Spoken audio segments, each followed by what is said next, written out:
আপনার মাননীয় প্রধানমন্ত্রী আর মাননীয় স্পিকার কথাটা এটাকে আমরা বাদ দিতে পারি না?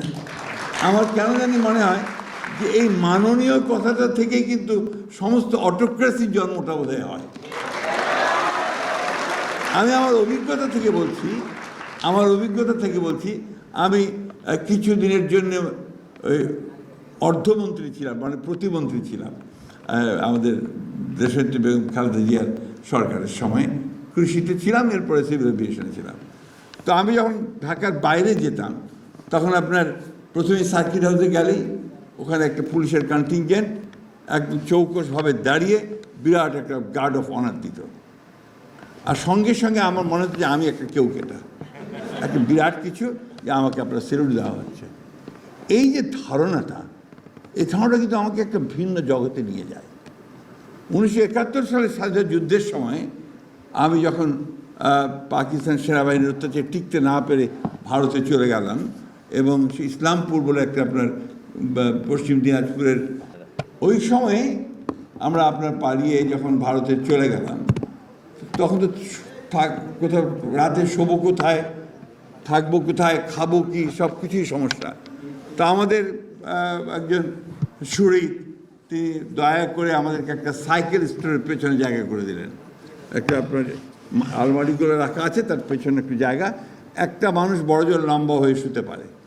তো সেইখানে আপনার আমরা রাত্রে থাকার ব্যবস্থা হলো, প্রথম দিকের কথা বলছি। তো ওখানে 2 দিন পরেই ওই বিকেলবেলা ওই স্টোরের সামনে একটা জায়গা ছিল, ওখানে আমরা চেয়ার নিয়ে বসতাম, গল্প করতাম।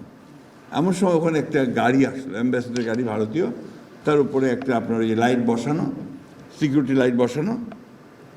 গাড়ি থেকে নামলেন এক বয়স্ক ভদ্রলোক, আপনার ধুতি পরা, এবং আপনার সামনে আপনার একজন মাত্র ব্যক্তি, তার হাতে বোধহয় সম্ভবত একটা ভেতরে বন্দুক ছিল, অর্থাৎ একটা গানম্যান। তা আমি লক্ষ্য করে দেখলাম যে উনি ভদ্রলোক বিহারের চিফ মিনিস্টার কর্পূরী ঠাকুর, একটি প্রদেশের, একটি রাজ্যের মুখ্যমন্ত্রী।